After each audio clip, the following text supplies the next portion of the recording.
It's the 1980s. Millions of viewers are tuning into Top of the Pops each week. And indeed, pop was back, with all its fantasy, image and glamour. Anarchy has been crushed, and the major record labels are back in town, with video as their weapon of choice. Creating stars overnight, there's money to be made by the chosen few. This is a story of creativity, power and intrigue, set within the hallowed halls of 80s pop. Sade and Paul Anthony Cook, Just a Drummer, Part 1. The debut Sade album, Diamond Life, is now 40 years old. Having sold 10 million copies worldwide, it became one of the top-selling albums of its era. And with the TikTok generation, tracks like Smooth Operator are now reaching a new audience. When a band has worked together for years and they suddenly hit the big time, some members of that band get left behind. Sometimes for good reason, and sometimes it's a little more interesting. It'd be better if you just tell everybody that you've left the band of your own accord, and obviously it's going to look better for you if you don't say you've been sacked. It was very derogatory, his terms in the letter, which annoyed me, which actually really pissed me off actually at the time. So at least it clarified where I was. I was neither a session drummer or the original drummer. I was actually gone at that point. Paul Anthony Cook is the former drummer with the band Sade and has been on a long search for the truth about why he was ousted from the band, his drumming skills derided, and how he appeared to be hung out to dry by his former bandmates after a 1997 legal action. On his 40-year journey, Paul has set out to try and restore his reputation, reveal misinformation, and get paid what he is due. And now it's my turn to play a detective and work through his story to see what happened. I'm Douglas Pye, and this is the story of Paul Anthony Cook, who got treated as just a drummer. But first, let me introduce the band and its supporting acts. In the band Sade, we have on vocals Sade Adu. On guitar and sax, we have Stuart Matthewman. On bass, we have Paul Denman. On keyboards, we have Andrew Hale. And on drums, we did have Paul Cook. And let's not forget the supporting acts, and in no particular order, we have Ray St. John on guitar and lead writer with the band Pride. And as former manager of the band Sade, we have Lee Barrett. As the producer of the album Diamond Life, we have Robin Miller. As solicitor to Sade, we have Brian Carr. And last, but by no means least, we have Jack Stephen, former A&R at RCA. And as for any other characters and famous faces not mentioned, we'll meet them as our story progresses. My part in this story dates back to 1987. I lived in a bedsit in North Villas in Camden, London. My rent was £23 a week. I had a 10p electricity meter, and we had a communal payphone in the hallway. It's here I met a guy who'd moved in upstairs, called Paul Cook. As you might have guessed, North Villas was not then the seriously expensive road of £1 million houses and flats. Anyway, one evening we got chatting in the Lord Stanley. This was the local pub opposite the bedsits. It was then a traditional old-style pub with swirly carpets, thick curtains and the usual tobacco-stained ceiling. And, as you do, we asked each other what we did, and he said he used to be in the band Sade. Well, this was very impressive and a far cry from the down-at-heel surroundings we lived in, and even further than the pub we were drinking in. I questioned what had happened, as Sade's Diamond Life album had been massive, with, I presume, accompanying massive payouts. He said he'd founded the band and had worked and contributed to the original songs for the album, but had been sacked by Sade just before the album hit the big time, with no money given, and hence chatting to me. I didn't really get an answer as to why he'd been sacked, and at the time thought best not to pursue it. It seemed a bit of a sore subject, especially as the rest of the band had made a vast amount of money from the success of the album. I thought, he's a good bloke, and we became friends. We remained friends over the next couple of years, and we even went off to Berlin for a week in August of '88. This obviously was before the Berlin Wall came down, which made it very interesting, but that's another story. I then went off to college, and Paul suddenly disappeared back up north, and we lost contact with each other. Nearly 35 years passed by, as it does, and he decided to send me a message on social media, having found an old Berlin photo of him and me at his mum's. And times have changed somewhat. We now have emails, social media, multi-channel TV, downloadable music, and the mobile phone. And so finally, I get to ask what actually happened to Paul and his part in the band Sade. The highs and lows of being in a band that was the next big thing. And this is not just a story about Paul, but about the music industry as it was 40 years ago, and perhaps in many respects as it still is today.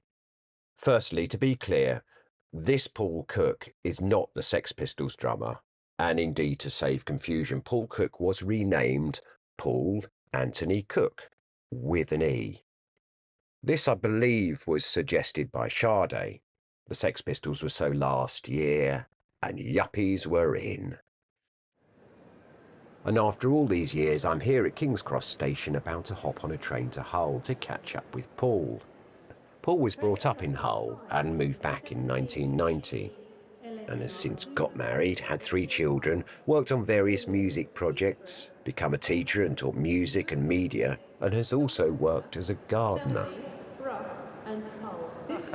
You're right. Yeah, good. How's things? All right. Yeah, good. Are you still recording? I'm still recording, You're yeah. Back on the move. What a long time no see. I know, was you? Yeah, Oh, you've good. tracked me down. Yeah. After 35 35 years.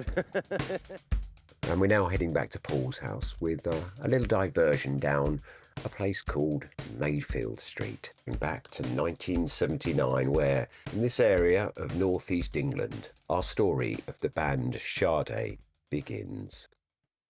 Mayfield Street is a quiet residential street. It's made up of Victorian terraced houses, and it's down this street there was a band rehearsal room and recording studio. And also to note, around the corner was, and still is, a music pub called the Polar Bear. And we're now down in Mayfield Street, which I believe there's a studio here.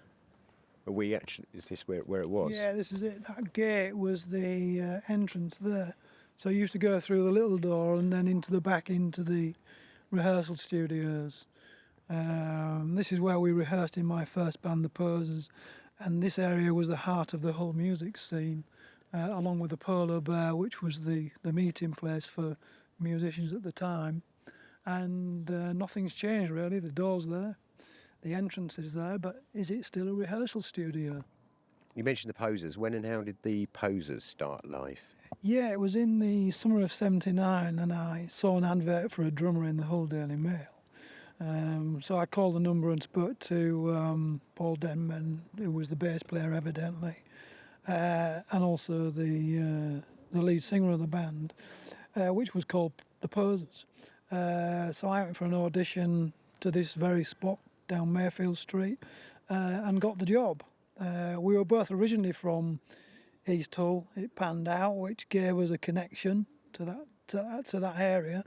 We were also both working class lads at the time. I was a welder and Paul Denman was a coppersmith. So we connected not only with the music, but also where we were from, what we did, and I was curious to meet him at the time. What were some of the local bands at the time? Yeah, there was a lot of new wave punk bands, Niam, and one that stands out for me is Lord Mountbatten's Bits and Pieces, a very controversial name for a punk band at the time, but you know, it was anarchic and it was, from what I remember, it was a good band. And Roland Gift, I hear. Yeah, Roland Gift was in the Acrylics. He was a sax player. The Acrylics was a kind of ska band. They needed, Roland in there on his sax. He was a very good part of the frontline team. And then he went on to get a job with Fine Young Cannibals as their frontman. What do you remember of the gigs you did around this area and around Hull? Yeah, the main venue was Spring Street Theatre, which is now the Hull Truck Theatre. But the Spring Street Theatre was the main venue for bands at the time to be seen at, so we all aimed for that venue. But the gigs I remember were the ones out of town with Holly and the Italians at the Grimsby Institute, and we played Boston with the Acrylics. It was the days of punk, so when we were played with Holly and the Italians, we were covered in spit throughout the set. But and I think Alan had a go at somebody with his guitar, but that was all part of the course in '79. I've heard some of the tracks from the Posers, and I think they're really good. Those tracks. What was the reaction, apart from being spat on, maybe? Generally good. I mean, we were generally in that theme of things with music at that time. But yeah, the music was of that time. And I think the ones you heard were recorded in a little studio down Mayfield Street, which we're just stood outside of now. I think around about, 26 was maybe the house that the studio was in. It was just somebody's home studio that the band turned up to and recorded in. But that studio used to record a lot of local bands, and obviously the rehearsal studios was just down the street. And so it's from Hull Station where Paul Cook and Paul Denman get on the long train to London with their band, the Posers. It's now autumn 1980. And we're now here at Paul's house, ready to record. Firstly, to pick up on the Posers, what happened when you arrived in London? Well, we basically had 6 months with no gigs, and while Paul Denman and Alan Beadle tried to write new music, nothing materialised. We had no gigs planned. The songs didn't pan out. Nothing came together really. And then Paul and Alan brought a drum machine, which I was opposed to, and I kind of parted company with them at that point. But why get a drum machine if they've already got you as their drummer? Well, this is where the music industry changed and the way of making music changed. I mean, you could buy a drum machine and a Tascam 4-track recorder and basically create music in your bedsit. At that time, we're talking about 1980. You could be a one-man band and no need to pay out for an expensive studio to record things like drums. This was not how I imagined it all going. But basically, we did nothing in the Posers, and after a year, Paul Denman and Alan were all set to head back home to Hull, and Paul Denman back to his factory job at BAE. You, on the other hand, had a 9-to-5 job, so you were already established in London. Now, this takes us up to early 1981. And I believe you then met up with Stuart Matthewman, who had recently arrived in London.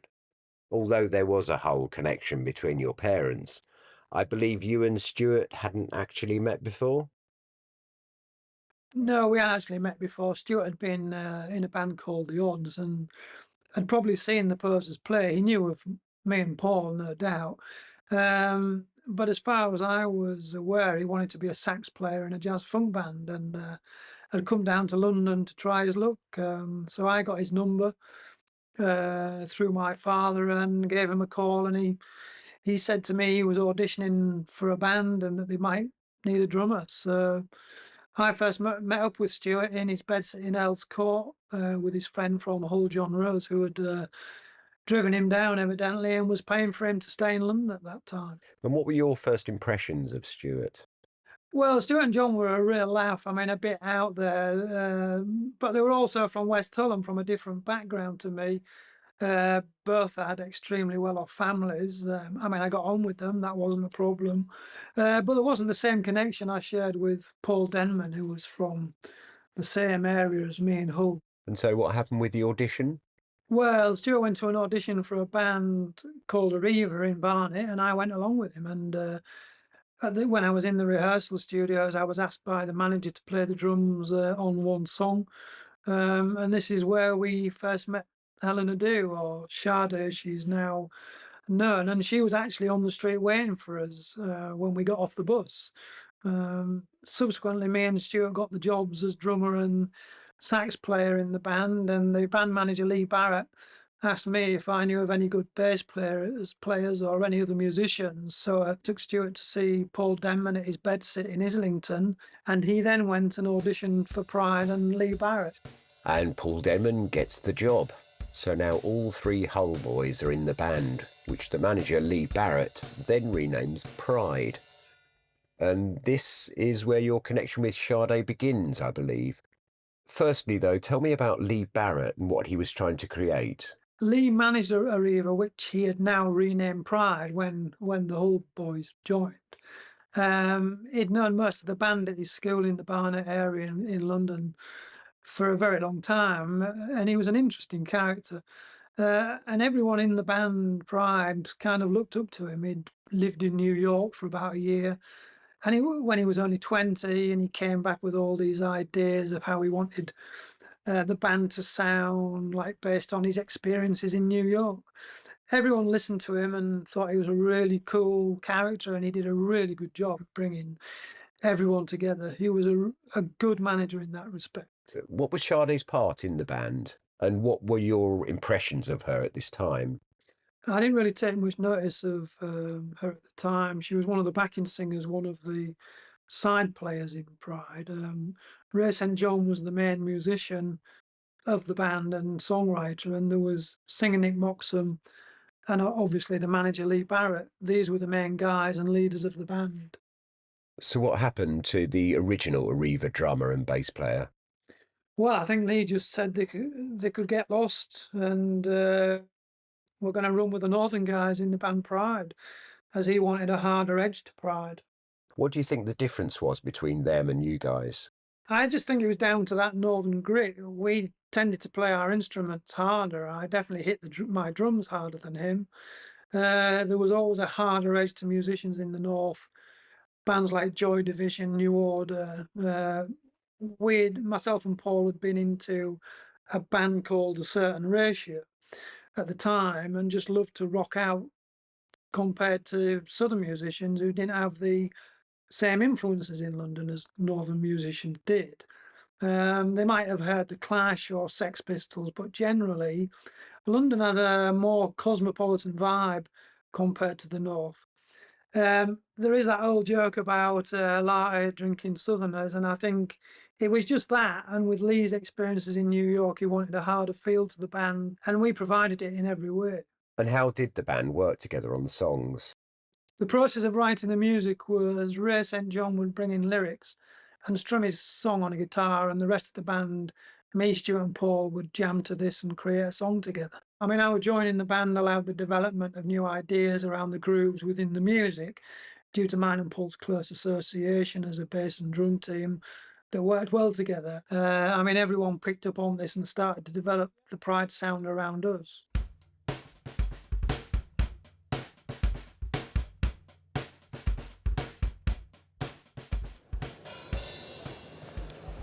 I'm now back in London, and I'm here in Soho to see what has become of some of the places that appear in our story.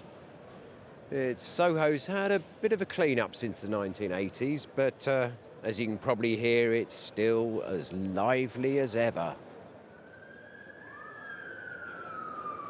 And there's also a fire station very close by.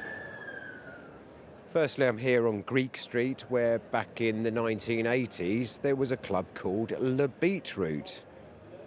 It had an arched canopy over the door, and still has one actually, a little tidier, a little cleaner. Nice hair salon next door. But let's hear what Paul remembers of this place. One time we arrived on the back of a lorry after a sound check on Hampstead Heath at midnight and performed one song outside Le Beetroot at about 3 in the morning. And then the police came along and stopped us. Boy George was there watching us, and along with people like Marilyn, um, another character in London at the time. And I'm now heading down Frith Street, which has two legendary locations, Bar Italia and Ronnie Scott's Jazz Club. Firstly, Bar Italia. This is a coffee shop, which I believe was opened in 1949, and it really hasn't changed much since that time. And to say anyone has enjoyed a cappuccino in this place, and the walls are packed with the photos to prove it. And an interesting fact for you, going back to 1926, and don't worry, we won't be going back any further than this in this story. John Logie Baird gave the first public demonstration of television in this building. I suppose we could call this our Top of the Pops connection. And across the street from Bar Italia is Ronnie Scott's Jazz Club, which moved to this location in 1965. There are far too many stories to tell about this place, so let's stick with this one. This was the last venue that Jimi Hendrix played. And let's get Paul to bring us up to the 1980s. Well, I think when you're playing Ronnie Scott's, you're literally in the centre of what's ever happening in the music industry. It's an iconic venue. It's an iconic gig to play as a band. So I think being good at Ronnie Scott's and the word getting out impresses everybody. Because you can't get a better venue to play in. We also played in Heaven, which was kind of at the time the kind of the premier sort of gay venue at the time, which was also very influential in the music scene. And obviously that crowd took to us. And also the Dirt Box, which was another level of clubbers who started taking over warehouse premises and setting DJs up in a kind of ad hoc way. So this was a precursor to the later rave and DJ club scene, which started from the early warehouse scene in London at the time. All great venues, all different audiences, but we managed to traverse a lot of them and impressed a lot of. And with Pride, you very quickly became popular in the underground club scene. I've got a couple of reviews here. First one's by Paul Simper, who's at the Moonlight Club. He says the drumming is tight, the sax playing impressive. Also, Jim Reed here again at the Moonlight Club. Not sure it's the same night, but he says they're sharp, attractive, and hit all the right notes. Pretty soon you're going to be hearing from them. That all sounds pretty impressive. And by this point, you'd given up your 9-to-5 job to concentrate on music full time. And you were also, along with Stuart Matthewman and Paul Denman, in a band known as PSP. That's Paul, Stuart, and Paul. Tell me how this band started and what it was all about. Well, Pride had one band, predominantly PSP. I mean, as you've quite rightly said, Paul, Stuart, and Paul. And that band just introduced side projects with the other singers in Pride. So, for example, I mean, PSP would put a live jazz set together after Stuart approached me to do that, and we'd go and play jazz gigs. We'd play covers at places like the Hope and Anchor in Islington and the early Fridge Club in Brixton. And Stuart would lead it on the sax. We were getting good reactions from club audiences. And how did this work itself into the Sade band setup? Well, I think Sade saw the potential with PSP, and she was ambitious. I think she saw the fact that she could become a lead singer on her own right. And so Sade started doing gigs with us, PSP, which were even more popular than Pride. With some of the songs like Snakebite in PSP eventually finding its way onto her Diamond Life album in '84. So with this breakaway band, were you all still performing as Pride as well? Well, at first, Sade's show and PSP ran side by side in the Pride show, but as PSP and Sade, we got more attention. So finally, Lee Barrett held a meeting with PSP in Sade's squat in Haringey and asked us if we would be interested in forming a band with a singer called Sade, with Helen Adu. That must have been an interesting meeting. Did you all think this was a good move and the way forward? Yeah, I mean, I thought it made sense. I mean, the reaction to Sade from everybody in the club scene and the media and the PSP shows, it just seemed right. That we were a lot better than Pride. And how did the band Sade work together? Yeah, the band Sade worked in the same way as Pride, really. I mean, apart from Stuart Matthew would then start to bring in melodies that were sung by Sade, that she'd put onto a dictaphone, and then she'd write lyrics down and bring them into the studio that she'd written in a flat with Stuart. And the band would just jam out around those themes to get the polished version, to get the live polished version going. This was all done at Solid Light Studios in Camden, and everyone would just listen and suggest things to each other as we went along. I mean, we felt with the band that we were getting a really good sound together, and we were really happy with everything we produced.